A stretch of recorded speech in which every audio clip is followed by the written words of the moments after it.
Good morning everyone. ये class 4th की Hindi first की क्लास है जिसमें हम पढ़ रहे हैं पाठ 3 शब्द। इससे पहले हमने देखा भाषा और वर्ण विचार। तो शब्द यानी हमने सुना और पढ़ा था वर्ण के बारे में। वर्ण भाषा की सबसे छोटी ध्वनि जिसके और टुकड़े नहीं किया जा सकते, और वर्ण को निश्चित क्रम से लिखना ही वर्णमाला कहलाता है। उन्हीं वर्णों की मदद से हम बनाते हैं शब्द। तो आइए देखते हैं। अध्यापिका कक्षा में आई और उन्होंने बोर्ड पर लिखा ला गू ब क र जो। सभी बच्चे हैरान होकर देखने लगे। मीता बुद्धिमान थी, वह बोली, मैम क्या आप मुझे चौक दे सकती हैं? मैं बोर्ड पर कुछ लिखना चाहती हूँ। अध्यापिका ने उसे चौक दे दिया। मीता ने बोर्ड पर जाकर लिखा लागूब का गुलाब और करजो का जोकर। शाबाश बेटा, मैं तुम सबको आज यही बताना चाहती थी।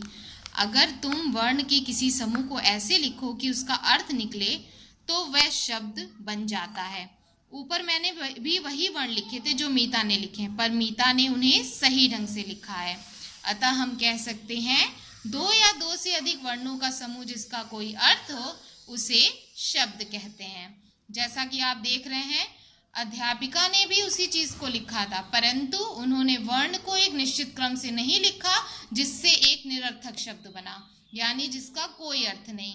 और जब मीता ने उन्हीं शब्दों को सही क्रम से लिखा तो एक निश्चित अर्थ बना, गुलाब, फूल का नाम और जोकर, जो हमें हंसाता है। तो 2 या 2 से अधिक वर्णों का समूह जिसका कोई अर्थ होता है उसे शब्द कहते हैं। अध्यापिका, चलो बच्चों अब कॉपी निकालो। मैम, आज मैं कॉपी वॉपी नहीं लाया, कल मैं शादी वादी पर गया था, वहीं से आ रहा हूँ। बच्चों, सुरेश की बात पर ध्यान दो। कॉपी वॉपी, कॉपी का तो अर्थ है पर वॉपी का कोई अर्थ नहीं। इसी तरह शादी वादी में शादी का अर्थ तो समझ आया पर वादी का नहीं। इसका मतलब ये है, अर्थ के आधार पर हिंदी भाषा में 2 प्रकार के शब्द होते हैं, सार्थक शब्द और निरर्थक शब्द।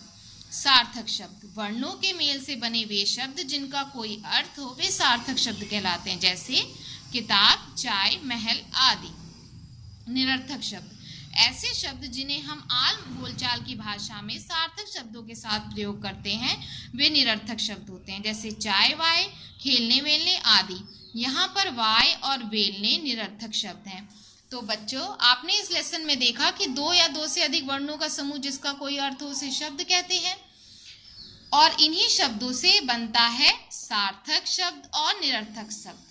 आपने एक उदाहरण देखा, कॉपी वॉपी, शादी वादी। अक्सर हम अपनी बोलचाल की भाषा में कुछ ऐसे शब्दों का प्रयोग कर जाते हैं जिनका कोई अर्थ नहीं होता, कि अरे मैं तो खेलने वेलने गया था, मैं तो चाय वाय पी रहा था, मैं तो शादी वादी में जाऊंगा, मुझे कॉपी वॉपी के बारे में नहीं पता है, इत्यादि। तो जिस शब्द का अर्थ होता है वो सार्थक शब्दों की श्रेणी में आता है, जिसका कोई अर्थ नहीं होता निरर्थक शब्दों की श्रेणी में आता है। परंतु हम लोग इन दोनों शब्दों का प्रयोग अक्सर अपनी भाषा में कर लेते हैं। सार्थक शब्द जैसे किताब, चाय, महल, निरर्थक शब्द जैसे चाय, वाय, खेलने वेलने आदि। तो आपने समझा सार्थक शब्द किसे कहते हैं और निरर्थक शब्द किसे कहते हैं। वर्णों के मेल से बने हुए शब्द जिनका कोई अर्थ होता है वो सार्थक शब्द हैं, और जिनका कोई अर्थ नहीं होता वो निरर्थक शब्द हैं। तो आप क्लास 4 लेसन का नाम शब्द डालकर पाठ 3 शब्द डालकर इन परिभाषाओं को लिखेंगे। फर्स्ट, 2 या 2 से अधिक वर्णों के अर्थपूर्ण समूह शब्द कहलाते हैं। शब्द 2 तरह के होते हैं, सार्थक शब्द, निरर्थक शब्द। अर्थपूर्ण वर्णों का समूह सार्थक शब्द है। सार्थक शब्दों के साथ प्रयोग किए गए अर्थहीन शब्द निरर्थक शब्द कहलाते हैं।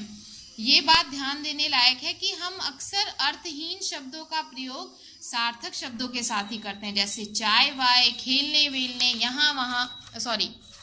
चाय वाय, खेलने वेलने, शादी वादी इत्यादि। अब है आपके सामने क्वेश्चन आंसर। तो फर्स्ट है, शब्द किसे कहते हैं। आप इसकी परिभाषा लिखेंगे। शब्दों के कितने भेद होते हैं? शब्दों के 2 भेद होते हैं, सार्थक और निरर्थक। अब ये दोनों क्वेश्चन जो है वो आप अपने हिसाब से, अपने मन से या पूछकर किसी से लिखेंगे। सार्थक शब्दों के 5 उदाहरण लिखिए और निरर्थक शब्दों के उदाहरण लिखिए। इसमें आपको अपनी बुद्धि से 5 उदाहरण लिखने हैं इन दोनों के। दिए गए अंतिम वर्ण से नए सार्थक शब्द बनाइए और घर तक पहुंचिए।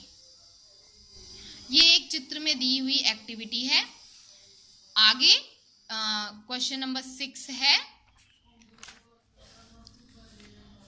तो इसे आप इन परिभाषाओं को लिखेंगे और सिर्फ इन क्वेश्चंस को करेंगे। 1 2 3 4 ओनली 4 क्वेश्चंस। शब्द किसे कहते हैं, यानी वर्णों के सार्थक समूह को शब्द कहते हैं। शब्दों के कितने भेद होते हैं, सार्थक शब्दों के 5 उदाहरण, निरर्थक शब्दों के उदाहरण। तो कल मैं आप लोगों को इस क्वेश्चन के आंसर मैं बताऊंगी, लेकिन आज आप इसे अपने मन से इन परिभाषाओं को अपनी हिंदी फर्स्ट की कॉपी में लिखेंगे। कल हम पढ़ेंगे लेसन वाक्य। लेसन वाक्य। आप इन परिभाषाओं को अपनी हिंदी फर्स्ट की कॉपी में लिखेंगे और ये 2 क्वेश्चन कि सार्थक शब्दों के 5 उदाहरण और निरर्थक शब्दों के उदाहरण आपको लिखना है अपने मन से। Thank you.